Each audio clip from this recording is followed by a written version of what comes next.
우리 다들 마찬가지지만 고점 본전의 법칙이에요, 사람들. 네. 예를 들어 내 돈 100만 원으로 주식 투자를 해도 120만 원을 받으면 120만 원이 내 원금처럼 느껴지거든요. 네. 그러니까 빠졌을 때 내 돈을 잃은 것만큼 가슴 아픈 게 없기 때문에 제가 볼 때는 언제든지 익절은 옳다. 그래서 현금 지금 최소 30%는 가져가시는 게 맞지 않나. 그렇게 현금 30% 가지고 있으셔야 조선방산 며칠 전에 엄청 빠질 때 샀으면 지금 수익 나는 거고. 네. 분명히 반도체나 이런 쪽들 뭐 자동차 가게 되면 내 거 소외됩니다. 네. 인정해야 돼요. 그러면 못 가는 거 알아 라고 해야 포모가 안 나옵니다. 그런데 그러면 이거 잘라다가 일로 또 확 갈까 이러다 보면 고점 잡습니다. 그렇게 하지 마시고. 네. 그 삼성전자 제가 볼 때는 지금 또 포트에 일부는 담아 놓으셔야 되는 게 그러니까 추익 난 걸로 삼전 조금씩 사는 것도 전 도움이 된다고 생각하는 게 이대로 무너지지 않습니다. 삼성전자도 제가 볼 때는 분명히 타이밍이 온다. 만약에 삼성전자가 가잖아요. 다른 섹터 다 죽습니다. 일단은 각자 오늘 시장 어떻게 체감하셨는지 총평으로 오늘도 시작할 텐데요. 센터장님께 먼저 여쭤보겠습니다. 지난번에 나왔을 때 그 일봉상 천에서 네 번째 트라이다. 그래서 이제 네 번째 트라이면 뚫지 않을까요? 근데 저는 뚫어야 정상이다라고 했는데 네.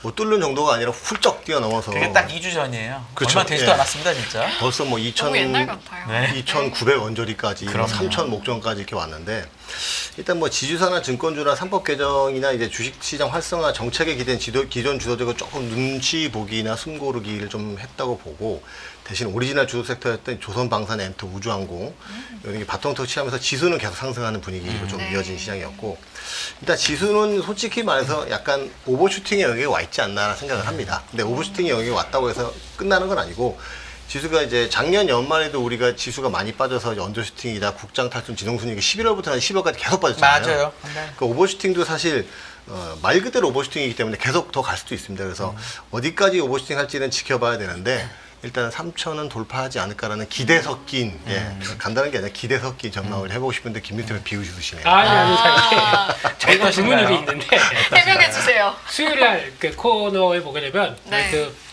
한 의원님 또 똑같은 한 의원님 계십니다. 예, 그분의 지론이 그랬어요. 네. 예, 그래서 그걸 약간 이제 얘기하면서 2,800선 못 간다라는 쪽들을 얘기하는 게 자꾸 그 기사가 본 게 떠올라가지고 그때 이제 직접 대놓고 여쭤봤죠. 네. 그랬더니 아직까지는 내 뷰를 바꾸지 않겠다라고 하셨는데 어. 두마로 예, 그 생각이 들어가지고 그랬습니다. 살짝 그랬습니다. 예. 네. 이게 사실 지수가 이렇게 강하고 사실 어영부영 많이 올라온 종목이 많아요. 예를 들어 SK 하이닉스 반도체나 건설이나 좀 안 좋았던 종목들이 물론 현대건설만이긴 하지만 상당히 주식이 많이 올랐고 SK 하이닉스는 어느덧 신고가 근방까지 왔단 말이에요. 네. 이럴 때 사람들이 지수를 어떻게 해석해야 되는지도 같이 얘기해 주시면 좋을 것 같은데요. 준비하신 차트랑 같이 합쳐서 대표님은. 차트가 있나요? 장표인가요? 장표와 어쨌든 네. 예, 차트는 그냥 머릿속에서 다 네. 보시는 걸로 예, 하고요. 예, 근데 그런 생각은 듭니다. 요즘 시장 보면서 이게 상승 각도와 탄력들 이렇게 쭉 올라오는 뭐 시장의 분위기와 모든 걸 봤을 때 많이들 얘기하면 이렇게 올랐으면은 이제 조정 얘기가 나올 텐데 예, 조정이 쉽게 나올까요가 또 하나의 숙제인 것 같고 예, 그리고 또 그러니까 여기서 생각할 문제는 그러면 뭐 하나가 대차게 딱 잡으면서 쫙 끌어올렸다. 뭐 삼성전자가 단기화할 될 정도로 그렇게 올랐다. 안 갑니다. 그렇게 안 됩니다. 그러니까 즉 섹터가 좀 과열 나올다겠다 싶으면은 이쪽으로 갔다가 또 이쪽으로 돌아가고 뭐 그런 현상들이 막 요리조리 막 그 미꾸라지 한 마리가 막 탁탁 치듯이 지수를 탁탁 쳐주는 거 있지 않습니까? 그렇기 때문에 그런 변화를 본다고 하게 되면 그래서 어제 드린 얘기가 그거거든요. 가는 sek터 강한 거 있다라고 하더라도 약간 주춤한 섹터 다시 봐야 된다.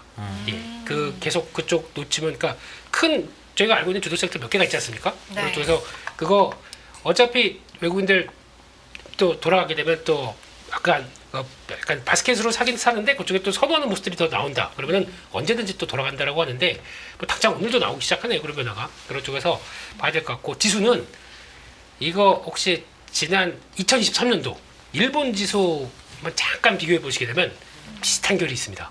이게 무슨 얘기냐면은 네. 그때도 일본이 뭐 볼 게 뭐가 있었습니까? 그때 그냥 경제 좀 돌아가고 밸류업 한다라고 하면서 수직으로 이렇게 상승했다가 잠깐 쉬다가 또 이렇게 올라왔던 그런 변화를 보게 되면 딱 출발하기 시작하면서 한 23% 오를 때까지 그냥 쭉 달렸거든요.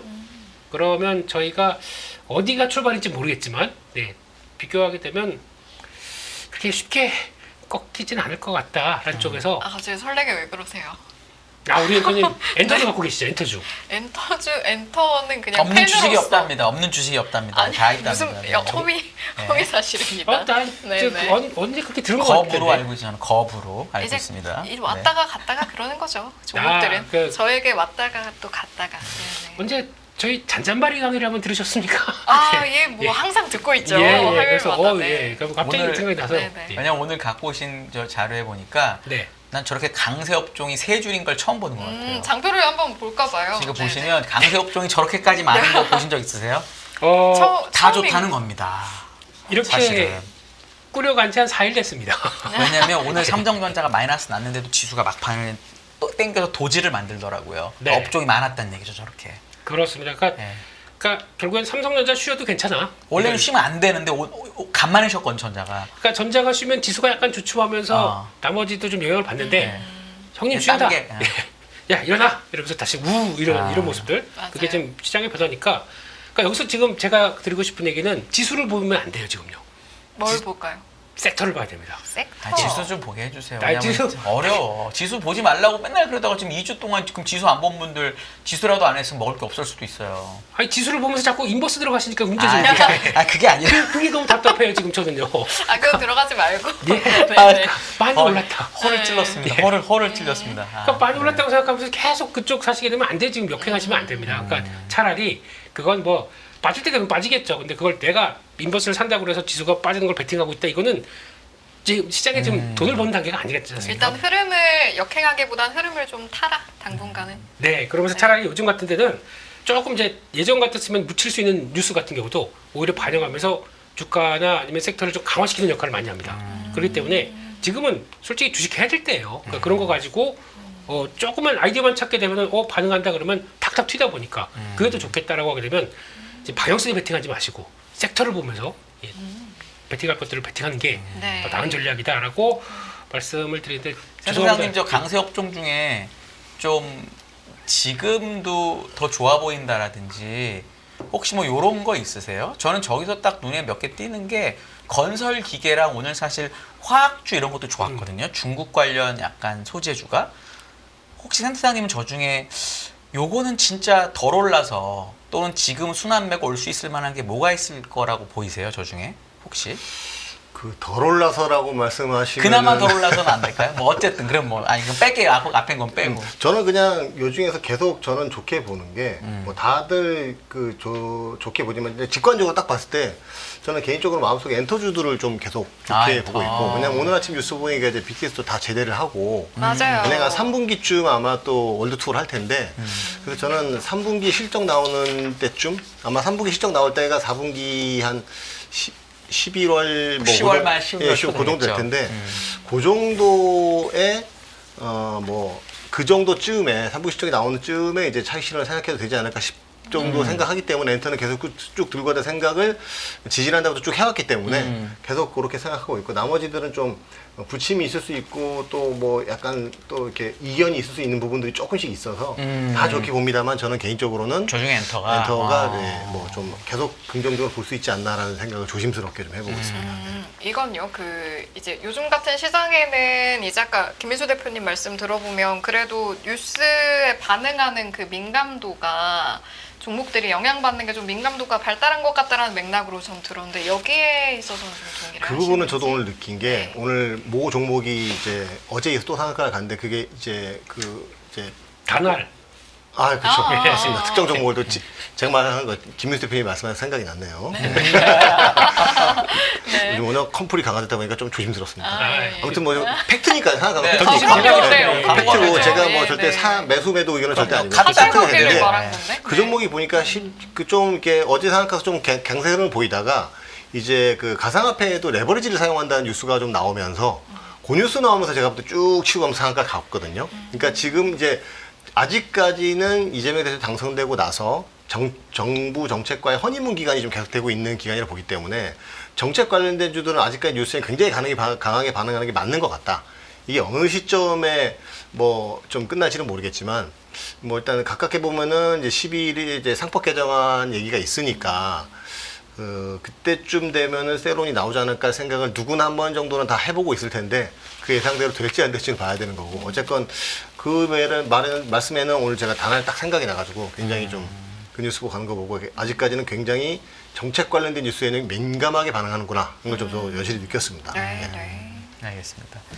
우리 센터장님 이제 오늘 이슈 중에서 이제 삼천이 어쨌든 2주 전에 삼천 얘기를 하고 그때는 뭐 언제 될지 모르지만 약간 파랑새를 얘기하는 것 같은 네. 거였는데 지금은 이제 지금 빨강새. 바로 눈앞에 잡힐 것 같은. 어쨌든 네. 빨강새 뭐 예. 무슨 새를 이제 보는 거잖아요. 근데 지금 상황에서 만약에 예를 들어 2630일 때 2주 전에는 뭐 편하게 사세요가 가능했는데 지수 투자라는 분들 입장에서 봤을 때 이제 삼천이 아주 눈앞에 있잖아요. 이럴 때 만약에 어떻게 하는 게 좋다라고 보세요? 업종을 보는 건 물론 당연히 중요한데 그렇게 하지 않는 분들이라면 조금 저는 약간 다른 생각, 제가 당연히 틀릴 수 있는데 네. 오히려 지금은 제가 볼 때는 지수 플레이가 더 맞을 수도 있다. 예를 들어서 섹터들이 앞서거니 뒤서거니 하기 때문에 네. 오늘도 보면은 한윤이 말씀처럼 3전이 안 갔는데도 어쨌건 차트는 도질면서 일단 올랐거든요. 16포인트는 올랐어요. 예, 코스피가? 올랐습니다. 그래서 네.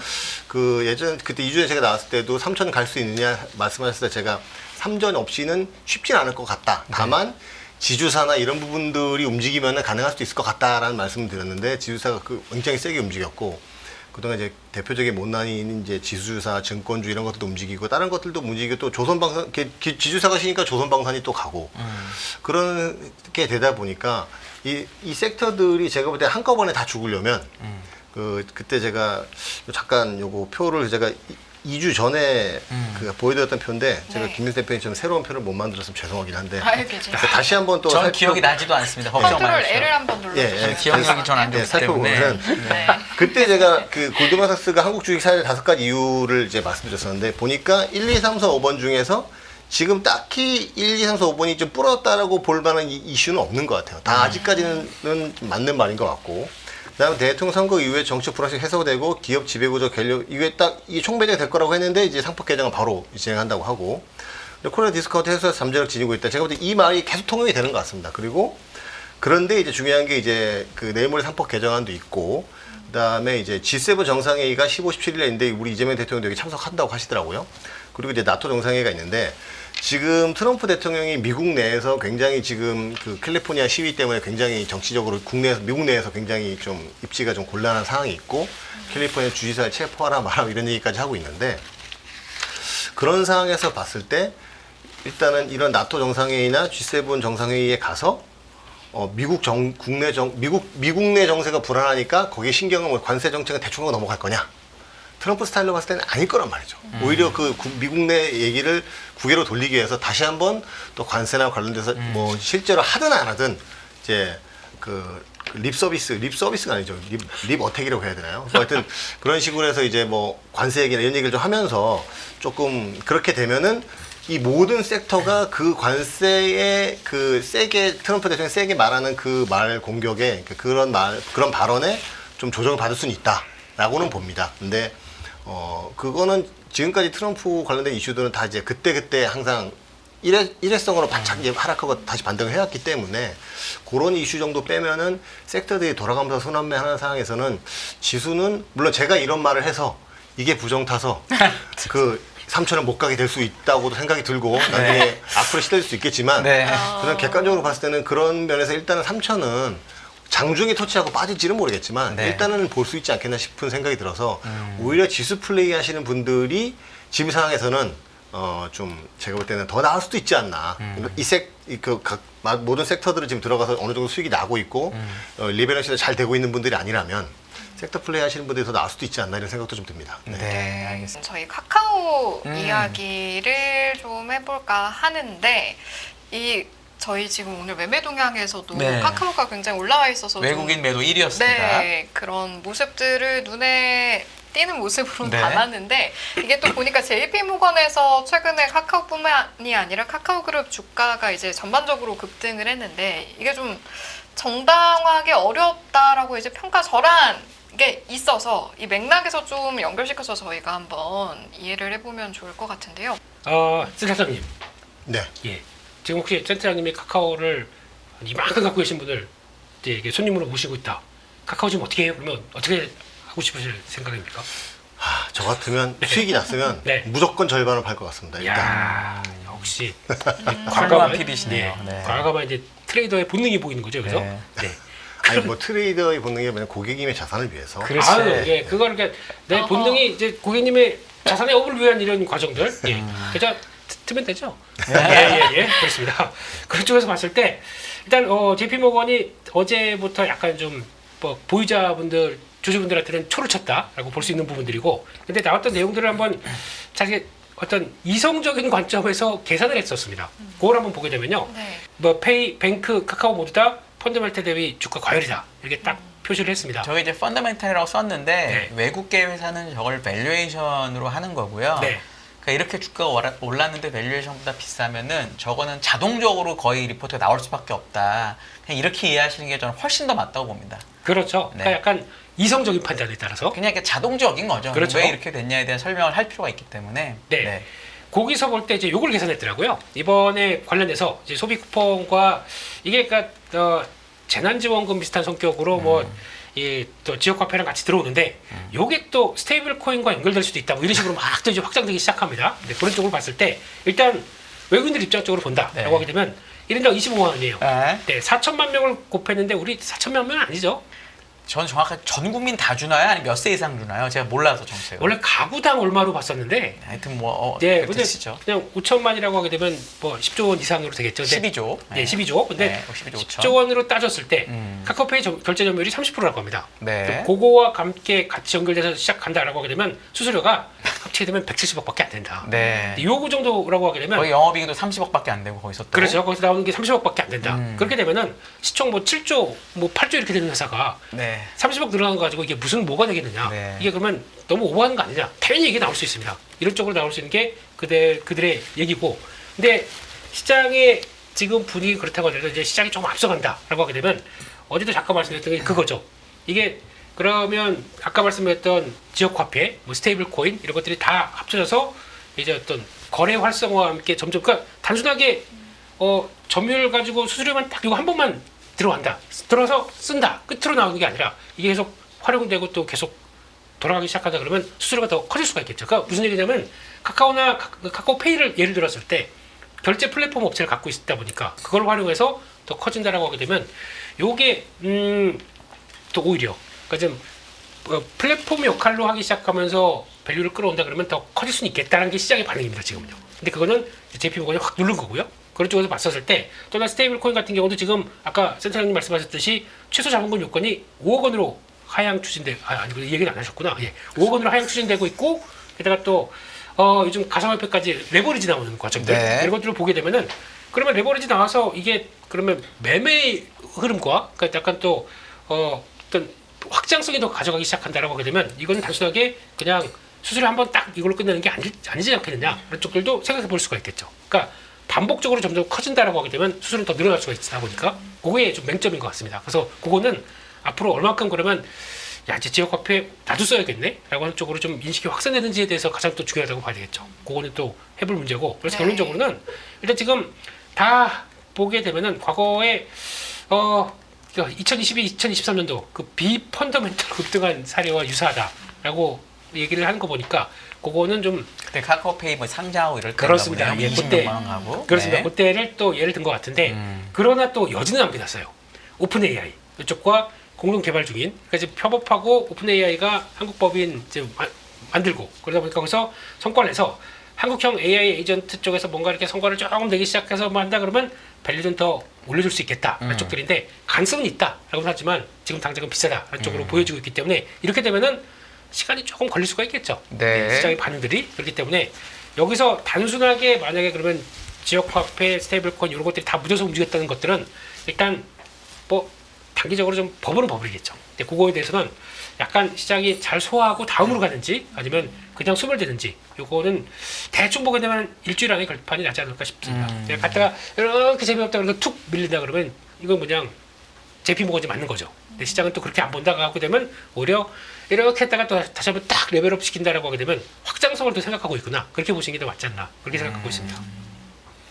아까 카카오 수익난 고객분한테는 절반은 일단 매도를 시킬 거라고 얘기를 하셨는데 예를 들어 카카오는 한 40 몇 배 정도 되고요. PER이 네이버는 10 몇 배거든요. 그럼 당연히 밸류에이션으로만 보면은 훨씬 네이버가 싸 보이는데 그럼에도 불구하고 사람들이 카카오를 건드린 건 더 눌려 있었고 뭐 이런 이유들이 있는 건지 아니면 실제로 얘기한 뭐 에이전트 이런 게 영향이 있는 건지 그건 어떻게 보세요? 저는 이제 제가 볼 때는 카카오 같은 경우는 한 의원님 말씀하신 것처럼 주가가 많이 눌려 있었고 네. 그리고 또 지난 정권 사실 지지난 정권의 수혜를 받아서 지난 정권에 대한 압박을 받았다는 얘기들이 다들 하지 않습니까? 네. 뭐 김범수 의장도 이제 뭐 검찰 소환도 당하고 네. 막 그랬으니까 근데 정권이 다시 바뀌었으니까 민주당 정권으로 뭐 그런 부분도 이제 심리적인 부분을 좀 자극했을 것 같고 그리고 시장이 워낙 또 좋으니까 이제 또 많이 떨어져 있는 섹터에서 뭘 해야 되나 싶은데 카카오페이가 거기 불을 지르면서 쭉 올라가는 부분도 있는데 저는 예전에도 방송에서 그런 얘기를 한 번 적 있지만 기본적으로 카카오에 대해서 전 실망을 좀 많이 했던 부분이 뭐냐면 카카오 맨 처음에 카카오톡이 나올 때는 말 그대로 혁신이었거든요. 그렇죠. 문자 메시지 저희가 사실 아시는 분은 아시겠지만 문자 메시지 건당 20원씩 저희 무료로 돈 내고 장기 긴 메시지 100원. 네, 그렇죠. 그렇게 돈 내고 쓰는 시절이었는데 카카오가 나오면서 통신사 문자도 다 공짜가 됐어요. 네. 이게 혁신이거든요.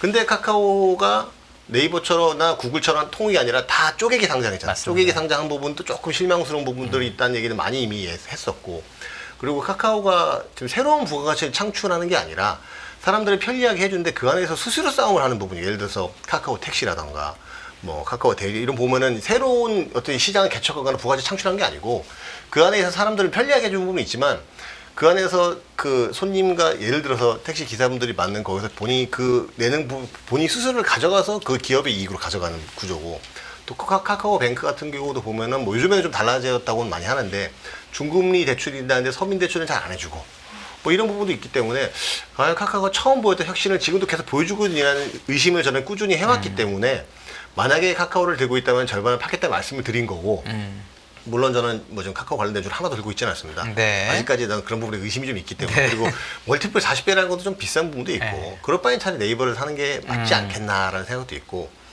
그러다 보니까 좀 그런 생각이 있어서 뭐 그런 저는 이게 인식을 저번에 깔고 있기 때문에 그런 말씀을 드렸다 이런 말씀 드리고 싶습니다. 네, 알겠습니다. 매매 동향에서 오늘 카카오 말고도 저희가 또 언급했던 것 중에 하나가 방산, 조선. 근데 방산도 뭐 조선도 그렇지만 방산도 항상 이제 우리가 눈에 띄었다가 잊을만하면 다시 올라가고 그렇죠. 다시 올라가고 이런 업종이기 때문에 앞으로도 또 계속 이 상위권에 머물러 있을 것인가 여기에 대한 의견도 한번 센터장님께 여쭤볼게요. 그러니까 조선방산 같은 경우는 제가 안 그래도 조금 찾아봤는데 이제 LIG 넥슨 시청이 10조인데 2027년 실적 추정치가 멀티플 대비 25배.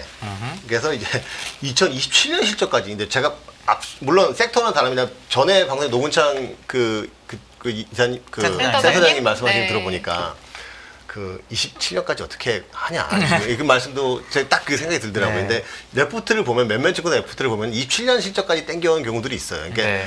주가가 잘 가니까 우리나라 정서상 셀 레포트는 안 어쩔 수 나오니까 없어요. 계속 땡겨오고 하다 보니까 27년까지 땡기는 건데 물론 이게 맞을 수도 있습니다. 틀렸다는 얘기를 하는 건 아니고 그런 부분 27년 실적까지 땡겨오는 거 보면 조금 이제 오버슈팅 영역 물론 오버슈팅이 계속할 수는 있지만 네. 그런 영역이 와 있지 않나 싶고 현대 로템은 이제 26년 실적 추정치가 20배 그러니까 그나마 LIG 넥슨 현대 로템 하나 여러 중에서는 현대 로템이 가장 밸류에이션 매력이 있는 것 같고요. 외국인들이 많이 찾아보면. 사는 것 같아요. 그래서 예, 맞습니다. 그렇게 생각이 들고 하나 에어로스페이스는 뭐 25년 추정 멀티플 추정대 26배인데 에어로 같은 경우는 제가 찾아보니까 신기한 게 플러스 항공우주 UAM이라는 이제 ETF가 있는데 여기에 하나 에어로스페이스가 9.27%, LIG 넥슨이 11.4%를 이제 보유하고 있거든요. 이게 이제 순자산 총액이 8,300억 되는 ETF인데 그리고 플러스 K 방산이라는 ETF가 있는데 이거는 순자산이 434억 정도 작긴 하지만 여기도 에어로스페이스가 25%, LIG 넥슨이 10%가 있어요. 그러니까 그 우주항공 UAM 방산 다 겹친다는 거죠, 이 종목이. 그러다 보니까 이 방산 이슈 나오면 이게 가고 우주 이슈가 나오면 또 이게 가고 그런 게 있다 보니까 제가 볼 때는 좀 이게 한마디로 지금 방산이나 이런 쪽 같은 경우는 2023년부터 이미 주도주로 자리 잡고 한 3년째 가고 있는 거기 때문에 네. 이게 쉽사리 꺾이겠나 싶은 생각이 들고 또 트럼프 대통령이 이제 글로벌라이제이션이 우리가 학교 다닐 때는 보편적인 가치였는데 지금 이제 로컬라이제이션으로 바뀌어가는 세상이 벌써 트럼프 1기 때부터 시작됐고 바이든 때도 중국을 공격하면서 이게 그게 계속 이어지다가 트럼프 때 더 심해지는데 뭐 이게 우리가 글로벌라이제이션 세상에 살 때는 로컬라이제이션은 있을 수 없는 일이라고 생각하고 살았는데 이게 왔잖아요.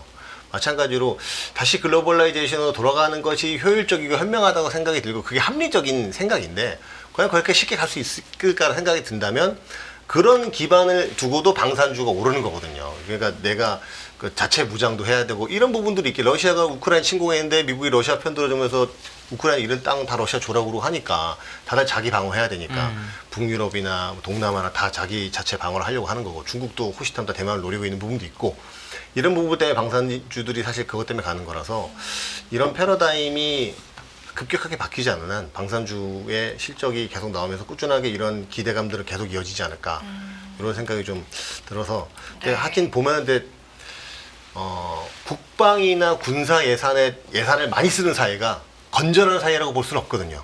그러니까 북한이 그 국방에 썼던 예산 내 반만 그 사회 복지에 써도 북한 주민이 저렇게 굶고 살겠습니까? 마찬가지로 전 세계적으로 그 예산들이 다 국방으로 많이 가는 게 저는 건전하게 보이지는 않아서 이런 부분들을 가지고 다른 뭐 R&D 투자를 하거나 이렇게 해야 되는데 그래서 오히려 어찌 보면 그냥 세상이 약간 좀 퇴보하나? 물론 AI 세상이 오긴 했지만 방산 가는 거 보면 이제 그런 씁쓸한 생각도 좀 든다. 이런 생각도 좀 아울러 좀 말씀드리고 싶습니다. 네. 네. 방산이 왜 이렇게 잘 가고 있나 여기에 대한 부분을 이제 대표님 가져오신 자료를 보면 이제 방산업계 어떤 성과들이 눈에 보이기 시작했다, 가시화되기 시작했다는 맥락에서 또 가져오신 자료들이 있거든요. 함께 보면서 또 의견 나누겠습니다. 네, 방산을 볼 때 위원님이 더 잘하실 겁니다. 이런 기계 잘 수준으로 모릅니다. 네. 이 저희가 한국이 네. 언제 이 기계 이런 그 중화 쪽에서 이 공업들이 이렇게 고퍼를 받은 적이 언제 있었습니까?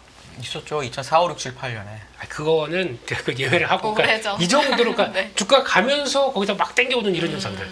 그때 조선 4년치 땡기고 그랬어요. 근데 그거는 건설이 이제 40배였는데요. 제가 해봐서 너무 잘 기억하는데.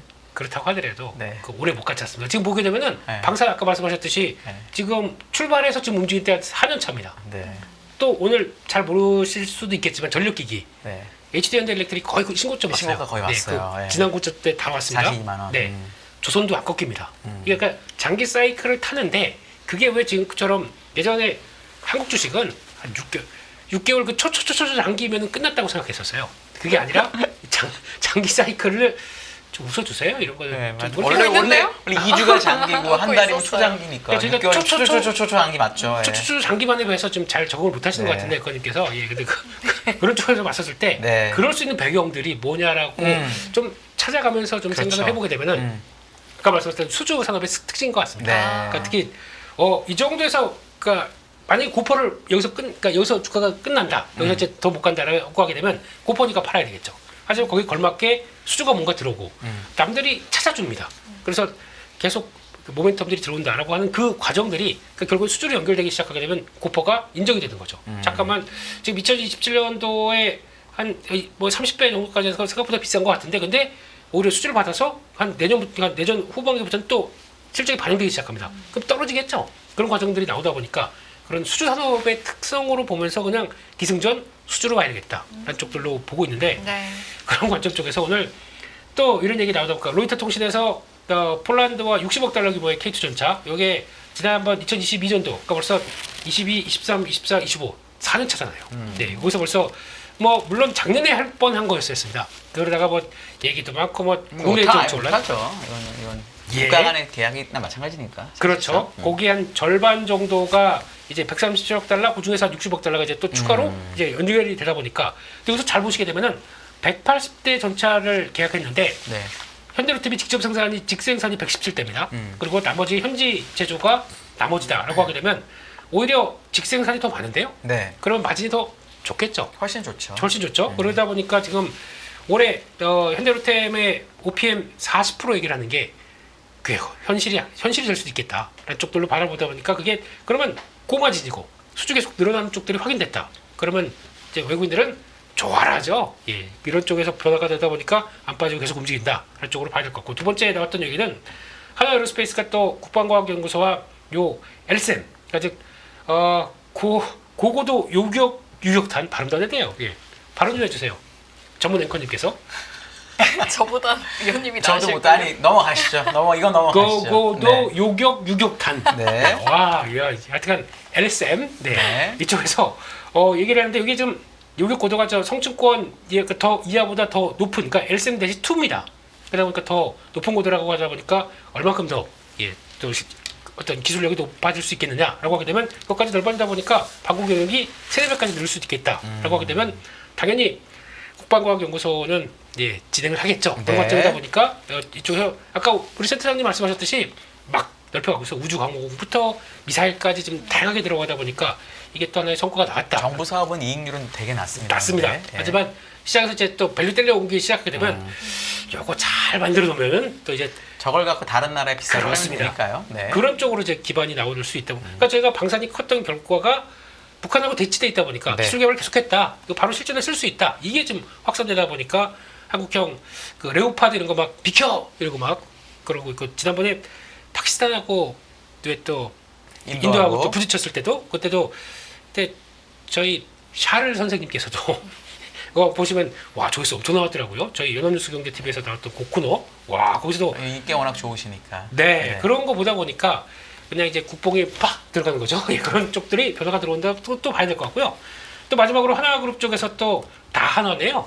축하드립니다. 저거 오스칼 저 이미 다는데 알고 있는 뉴스긴 하지만. 네. 그래서 9.9% 인수했고 19.9%까지 그래서 원래 최대 100%까지 승인 받았는데 네. 이 정도만 해도 최대 주 지위를 들어가다 보니까 이 정도까지 간다라고 볼 수 있을 것 같고 왜 저 호주 업체인데 미국이 승인해야 돼? 라고 하지만 잘 보시게 미국에다 되면 파나 보죠 뭐. 예. 그거는. 네. 미국 거를 그러니까 약간 군함 건조 오스탈이 미국 엘라베마주 쪽에 있고 네. 캘리포니아 쪽에 있다 보니까 군함 건조를 직접 하는 회사입니다. 음. 그러면 모든 비밀과 기밀들은 다 갖고 있기 때문에 미국 정부의 승인을 받는 게 맞겠죠. 당연히. 네, 그렇기 때문에 거기서 나오고 있고 내가 직접 건조하는 4대 핵심 공급 업체 중에 하나다.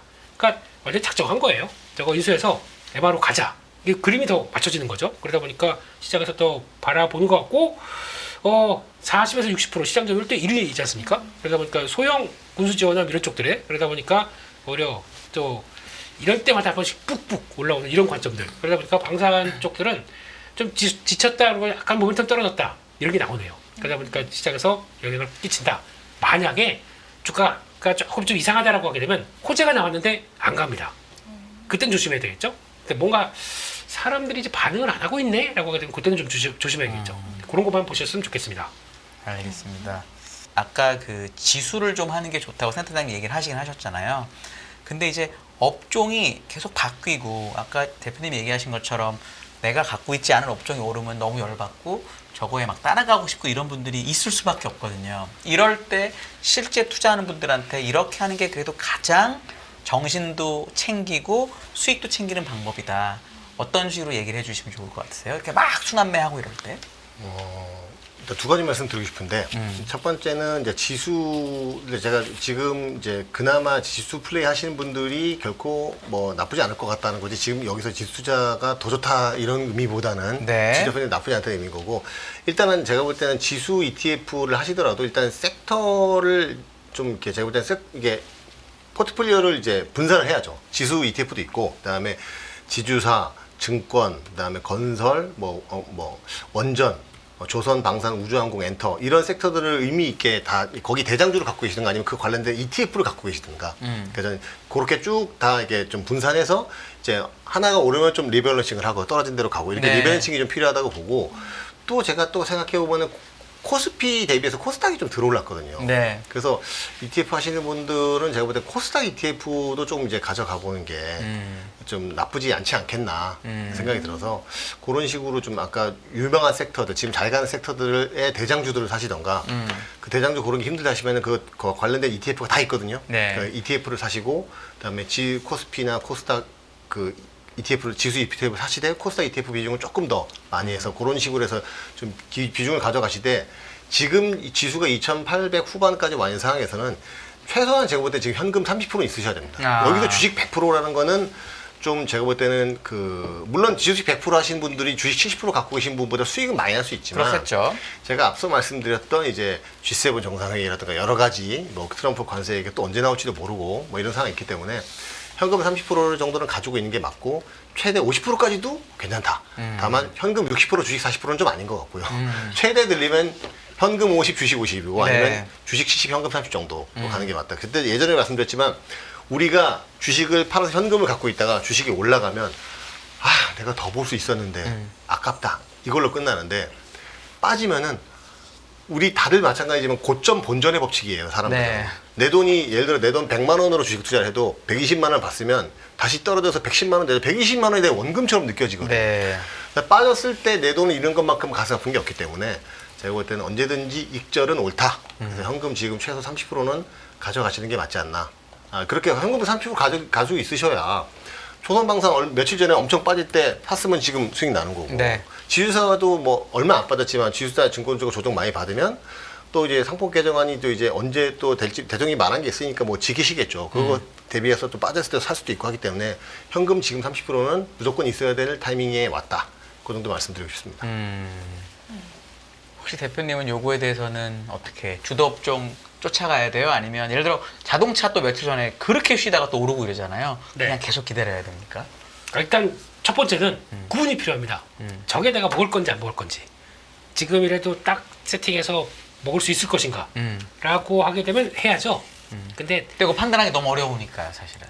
그럴 때 보면 이제 내 포트폴리오를 먼저 점검을 해야 됩니다. 그러니까. 이게 네, 네. 내 포트폴리오가 과연 시장이 좀 강할 때가 지수가 막 땡겨가면서 반도체와 같이 움직이는 포트인가, 아니면 그거보다 예전부터 이제 쭉 끌고 오다 보니까 지금 뭐 그쪽이 아니라 뭐 조선방산, 원자력 이런 쪽들로 끌고 왔던 포트니까 성격부터 좀 아셔야 될 것 같고요. 거기에 맞게 그러면 분명히 반도체나 이런 쪽들 뭐 자동차에 가게 되면 내 거 소외됩니다. 네. 인정해야 돼요. 그러면 못 가는 거 알아 라고 해야 포모가 안 나옵니다. 그때 괜히 그럼 이거 바꿀까 이런 거 아니라는 거죠. 그 만약에 지수가 이렇게 보는데 그러면 이거 잘라다가 일로 또 확 갈까 이러다 보면 고점 잡습니다. 그렇게 하지 마시고 네, 포트 성격 맞춰서 그러면 차라리 그냥 나 그쪽으로 계속 끌고 왔어 그러면은 기다렸다가 거기서 그러니까 이쪽 막 가게 되면 이쪽은 상대적으로 쏠리지 보니까 조정 나오지 않습니까? 그거 더 늘리시죠 차라리. 그러면 어차피 순환매다 보면은 거기서 늘렸던 거 다시 돌아온다 그러면 역시 난 잘했어 쓰담쓰담 해주시고 집에 가시면서 이제 치킨 한 마리 튀겨서 언제적 직접 튀길 순 없고 사서 가는 걸로. 예. 치킨을. 예. 요즘 소고기니까 요즘 하여튼 배달로 사실은. 네.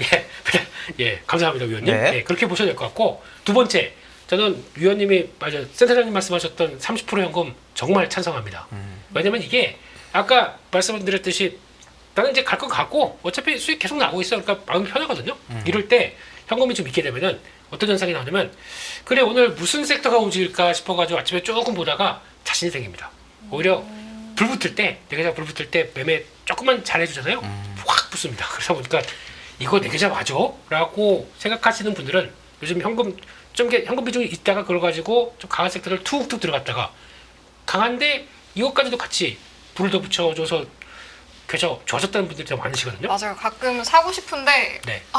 돈이 현금이 없어. 없다. 네. 이거 오늘 들어가면 너무 좋겠다. 근데 돈이 없다. 이런 때가 있거든요. 그러면 이제 다 세팅되고 이거를 좀 팔까라고 하는 것보다 그렇죠. 차라리 요 정도쯤 갖고 있던 거를 근데 왜 항상 네. 근데 보면 다들 30%를 말씀하시는데 현금 보유의 어떤 비율을 왜 30%예요? 20일 수도 있고 40일 수도 있잖아요.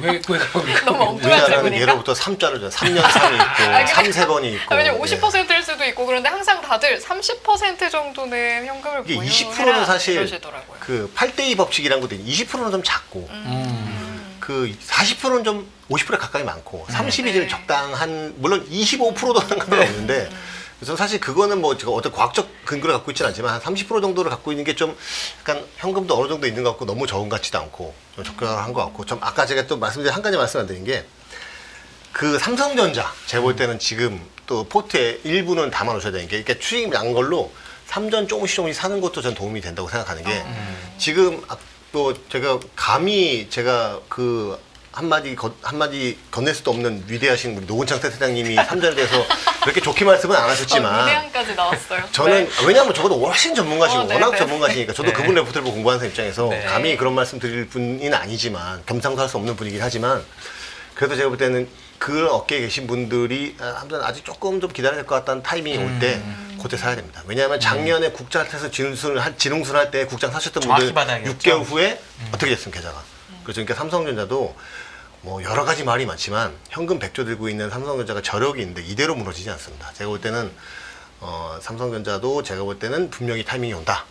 그렇기 때문에 그때를 만약에 삼성전자가 가잖아요. 다른 섹터 다 죽습니다. 예. 그 예전에 그 동방불패에 나왔던 흡성대법처럼 해가지고 그 수급을 다 빨아들이기 때문에 정말 영화 이름입니다. 혹시 모르시는 분 계실까봐. 젊으신 분들, 몰랐어요. 네, 젊으신 분 몰랐어요. 보실 수도 네. 있으니까. 삼전도 어느 정도는 조금씩 사 가시는 게 제가 볼 때는 바닥인 종목 사는데 뭐 2차 전지 바닥이니까 사시는 것보다는 네. 삼성전자 사시는 게 좀 더 좋지 않나. 그 삼성전자 여기서 사도 크게 손절할 자리는 없다고 보기 때문에 네. 예, 만약에 나중에 삼전 안 간다면 그때 파셔도 이게 후에는 너무 늦지 않을 거다. 삼전도 어느 정도는 포트에 편입해야 된다. 이렇게 말씀드리고 싶습니다. 알겠습니다. 대표님, 그 제가 보다 보니까 네. 한국 7개 종목 관심주를 갖고 오셨다 그러는데 종목 얘기 마지막에 너무 하고 싶어서 요거 꼭 하고 싶었거든요.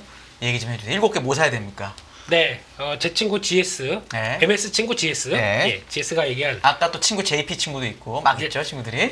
많이 있어요. 네. 대화가 안 돼서 물론 두 분 예, 요즘에 그렇죠. 티키타카 너무 잘 되시는 거 좋습니다. 아니에요? 예. 저희 그런 요거 너무 사이입니다. 하고 싶었어요. 저 오늘. 금요일도 만나는 저희 그런 사이입니다. 네. 네. 알죠, 알죠. 저도 사랑받고 존경받고 싶어. 예. 네, 제가 많이 대표님 빨리 사랑하고 해주시죠. 존경해 드릴게요. 네. 네. 골드만 삭스가 딱 그렇게 표현을 했네요. 7개의 별은 아니고요. 선거 이후에 아이디어 그래서 7개 종목을 사야 된다라고 하면서 나왔던 종목들이 여러 개 있습니다. 그중에서 좀 하나씩 보게 되면 쿠팡, 미국에 상장된. 예, CPNG. 쿠팡이 지금 2022년 4년 만에 최고가 올라온 거 아세요? 이제 아시는 분 잘 모르실 겁니다. 네. 돈도 잘 법니다. 잘 봅니다. 신기하게. 예. 그리고 이제 번 거 가지고 좀 어디에 신경 쓰냐면 네. 대만으로 열심히 잘 하더라고요. 끌어올리고 있습니다. 그러다 네. 보니까 거기까지 성공하게 되면 이제 고모가 들어올 거. 저거는 왜냐면은 그 코웨이 주식이 엄청 오르는데 네. 코웨이가 말레이시아에 처음에 시작할 때 다들 미쳤다 그랬거든요. 그렇죠. 엄청 잘합니다. 네. 그러니까 어떤 특정한 국가에서 저런 구독하는 애들이 잘하게 되면 밸류에이션이 많이 올라갈 수 있어요. 그렇습니다. 그래서 이번에 또 대형마트 의무협 휴일로 바꾸는데 제가 보기에는 가장 큰 수혜는 쿠팡이라고 생각합니다. 그렇게 그냥 몇 시간만 참으면 돼요. 차라리 그냥 편의점 비싸요 안 가고 뭐 그럴 수도 있다고 보니까 그렇게 될 것 같고 그래서 쿠팡은 그들은 이제 딱 가장 먼저 편입을 얘기를 하기 시작하는 거고 하이브 당연히 나오는 거죠. 하이브 나오는데 제가 느끼는 건 그것만 넘어갔으면 좋겠어요. 우리 의장님 4천억 뒤로 당기셨던 거 그게 어떻게 되는지 그거만 IPO 할 때 얘기하시는 거죠? 예. 그거만 좀 잘 되게 되면 이제 무난하게 가지 않을까 싶은데 그거요 변수 봐야 될 것 같고 KB금융 다 아시는 거고 은행을 하나 집어넣은 거죠. 은행 중에 제일 요즘 대장. 그렇습니다. 그리고 KBFG라고 해서 KFC인 줄 알았는데 그래갖고 KT가 들어갔습니다. 전혀 시장에서 관심이 없거든요. 근데 통신주가 하나 들어갔다는 것도 그러니까 요게 핵심인 것 같아요. 비핵심 자산 정리를 통해서 그러니까 이게 좀 정리할 거 정리하고 광화문 앞에 보니까 또 리모델링 하더라고요. 네. 거기도 그러면서 아무튼 주주하는 쪽만 조금 밝혀주게 되면 주가는 바뀌지 않을까라고 봐야 될 것 같고 솔직히 SK텔레콤의 실망이 KT로 이렇게 이전되는 그리고 과정들도 KT는 이제 정부가 바뀌게 되면 그렇죠. 경영진이 바뀔 수도 있고 어떤 식으로 새로운 모습을 보일 수도 있어서 아마 그래서 넣은 것 같아요. 제가 보기에는. 그래서 포스트 일렉션 네. 그런 쪽으로 이제 얘기하는 것 같고요. 네. 나머지 세 개는 LG화학이 들어갔습니다. 와, 2차전지도 있는데 저거를 그 제가 여기- 이거 왜 여쭤봤냐면 네. 오늘 철강주 중에 현대제철이 그렇게 강한데 네. 포스코는 그렇게 못 따라가더라고요. 2차전지라는 애가 있어서 그런 것 같은데 근데 저걸 넣어놨네요. 저도 그 생각을 했거든요. 네. 그리고 오늘 뭐 롯데케미칼부터 다 화학까지 네. 쭉쭉 올라오다 보니까 아까 거기 표 묻는 거는 네. 칸이 밑으로 내려갈까 봐. 그러니까. 그래서 그냥 일단 빼놨습니다. 그런 쪽이긴 한데 LG화학을 여기 딱 들어오면서 그러니까. 석유화학의 산업개혁 그러면은 아. 결국은 그겁니다. LG화학이 갖고 있는 것들 잘 팔아야 됩니다. 네. 그게 좀 나오면서 성과 낸다 그러면 그거 가지고 잘 판 거 가지고 2차전지를 뭐 메꾸든 뭐 어떤 변화가 나올 거 아닙니까? 그렇게 되면은 저평가가 좀 해소되겠다. 요 아이디어 같고요. 삼성생명은 다 아시는 것처럼 이제 보험업법 개정을 통해서 나온 이제 그런 과정들 블라블라 그거 몇 번 말씀드렸기 때문에 그거에 기대감이 있는 것 같고 여기서 왜 세븐바이에 삼성전자가 안 들어갈까요? 대신 SK를 해놨네요. 하이스가 들어가 있습니다. 그렇기 때문에 HBM 시장 주도권이라고 썼네요. 그러니까 지금 디램 가지고 언제 돈 버니? 그냥 싼 거 가지고 수익성 큰 거 가지고 이렇게 돈 버는 게 맞지 않겠니? 그래서 하이스가 떡 들어가 있어서 그거 좀 차이가 있다. 그렇게 정리할 수 있을 것 같습니다. 센터장님께서는 그래도 삼천도 좀 주목하자 했는데 어쨌든 이 7가지는 못 들어간 적이 가운데 없기 때문에 사야 네. 됩니다. 그런 거예요? 오히려 사람들이 6개월 관심이 후에 없으니까. 연말에 네. 가서 좋습니다. 그럼 혹시 저 중에는 뭐 좀 끌리는 종목 혹시 없어요? 그러니까요. 저도 궁금해요. 저는 아까 서두에 엔터가 저는 땡긴다 말씀드렸기 때문에 하이브가 좀 가장 눈에 들어오고 저는 LG화학이나 참 그쪽은 제 화학주는 공부하기도 어려운 종목이라 네. 그래서 그런지 좀 LG와 KT는 워낙 주가가 바닥에 있으니까 저런 종목도 지금 뭐 빠질 자리는 없으니까 뭐 특히 골드만삭스가 한국 시장 간다고 해서 가고 있으니까 골드만삭스의 말을 좀 유심히 지켜봐야 되지 않을까 그런 생각이 듭니다. 예. 그러면은 센터장님은 그 아까 대표님이 말씀하신 오너 리스크를 좀 감안해도 그래도 하이브는 긍정적으로 좀 볼 수 있다. 뭐 이미 지금 주가에도 어느 정도 반영이 그때 돼 그 있어서. 방시혁 의장 얘기 나왔을 때 주가만 좀 빠졌지 않습니까? 네네. 어느 정도 반영이 되기 때문에 그 부분도 좀 뭐 일단은 현명하게 잘 극복하지 않을까. 예. 뭐 만약에 그게 잘못된 부분이 있으면 그 부분에 대해서 충분히 뭐 어느 정도 뭐 예전처럼 뭐 사회 환원을 하든 뭐 처벌을 받든 뭐 그런 식으로 결자해지 하겠죠. 결자해지 해야만 또 하이브 주식이 가는 거고. 네.